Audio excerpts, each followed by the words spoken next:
টাঙ্গাইলের পোড়াবাড়ির চমচমের সঙ্গে জড়িয়ে রয়েছে প্রায় ২০০ বছরের ইতিহাস। জানা যায়, দশরথ গৌর নামে এক ব্যক্তি ব্রিটিশ আমলে আসাম থেকে টাঙ্গাইলের যমুনা নদীর তীরবর্তী পোড়াবাড়িতে আসেন। তিনি যমুনার পানি ও গরুর ঘাটির দুধ দিয়ে প্রথমে চমচম তৈরি শুরু করেন।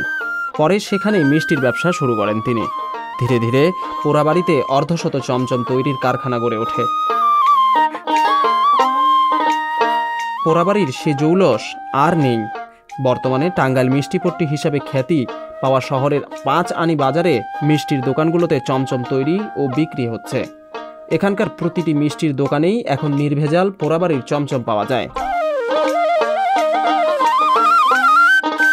চমচমের গড়ন অনেকটা লম্বাটে, হালকা আঁচে পোড়া খাওয়া বলে রংটা তার গাঢ় বাদামি। বাইরে থেকে দেখতে অনেকটা পোড়া ইটের মতো। বাইরেরটা একটু শক্ত হলেও এর ভেতরের অংশ একেবারে নরম আর রসে টইটম্বুর। লালচে গোলাপি আভাযুক্ত ভেতরের নরম অংশের প্রতিটি কোষ কড়া মিষ্টিতে পূর্ণ। ঘন রস আর টাটকা ছানার গন্ধমাখা এই মিষ্টির স্বাদ অতুলনীয়। সুস্বাদু চমচম তৈরির মূল উপাদান দুধ, চিনি, পানি, সামান্য ময়দা ও এলাচ দানা। আমাদের এই পোড়াবাড়ির চমচমটা জিআই পাওয়াতে আমরা খুবই আনন্দিত এবং বাংলাদেশ সরকারকে ধন্যবাদ জানাই।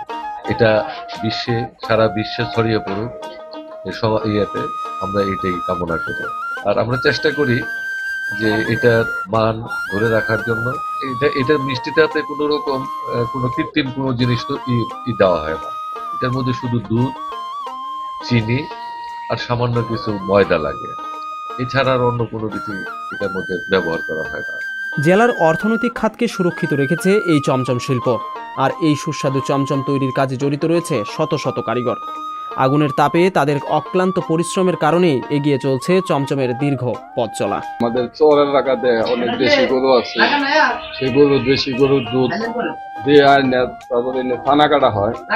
ছানা কাটা ছানাটা প্রসেসিং করে 10 কেজিতে 100 গ্রামের মতো ময়দা দেয়। ময়দা না দিলে মানে চমচমটাই হয় না।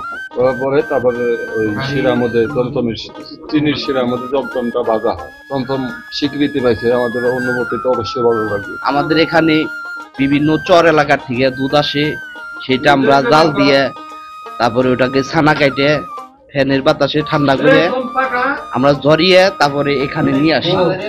এখানে নিয়ে এসে আমরা পরিমাণ মতন মাপ দিয়ে প্রায় 100 গ্রামের মতো ময়দা দিয়ে তারপরে নির্দিষ্ট আকারের গুছি কাটে ওটা আমরা পাকিয়ে ওখানে আমাদের চৌকা আছে, ওখানে শিরার মধ্যে সাইড দিয়ে আমরা মিষ্টি তৈরি করি।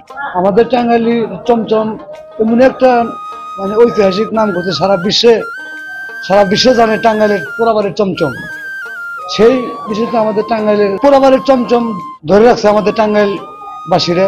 বর্তমানে চমচম বিক্রি হচ্ছে মানভেদে 300 থেকে 400 টাকা কেজি দরে। প্রতিদিন দেশের বিভিন্ন জেলা থেকে আসা লোকজন ছুটে আসেন মিষ্টির দোকানগুলোতে ঐতিহ্যবাহী চমচমের স্বাদ নিতে। তারা জানান, পোড়াবাড়ির চমচমের স্বাদ অন্য কোনো মিষ্টির সাথে তুলনা চলে না। টাঙ্গাইলের মিষ্টি সাধারণত সারা বাংলাদেশের মধ্যে অনেক বিখ্যাত এবং কিছুদিন আগে জিআই পণ্য হিসেবে টাঙ্গাইলের মিষ্টি আসলে স্বীকৃতি পাইছে। এবং মিষ্টির খাইতে হলে টাঙ্গাইলের মিষ্টি আমার মনে হয় যে অনেক বেশি ভালো। টাঙ্গাইলে বেড়াতে আসছিলাম, এখানকার মিষ্টির গল্প অনেক শুনলাম, তাই আর কি টেস্ট করতে আসলাম কেমন। টাঙ্গাইলের মিষ্টি সরকারিভাবে স্বীকৃতি পাইছে, আর টাঙ্গাইলের মিষ্টি সবথেকে ভালো। আমি টাঙ্গাইলের মিষ্টি কেনার জন্য। টাঙ্গাইলের জেলা প্রশাসক জানান, তাদের আবেদনের পরিপ্রেক্ষিতে কর্তৃপক্ষ যাচাই বাছাই করে টাঙ্গাইলের পোড়াবাড়ি চমচমকে জিআই পণ্য হিসেবে স্বীকৃতি দিয়েছে। এই শিল্পকে আরও সমৃদ্ধ করতে কারিগরদের উন্নত প্রশিক্ষণ প্রদান সহ বিভিন্ন কর্মপরিকল্পনার কথা জানান জেলা প্রশাসক।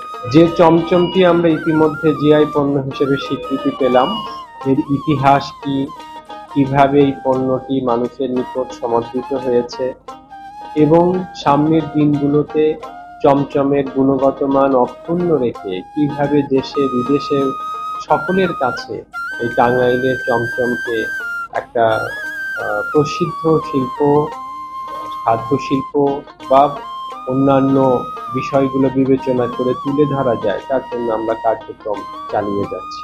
ব্যবসায়ী, কারিগর সহ সংশ্লিষ্টদের সম্মিলিত প্রচেষ্টায় টাঙ্গাইলের পোড়াবাড়ি চমচমের পথ চলা আরও সমৃদ্ধ হবে, এমনটাই প্রত্যাশা সকলের।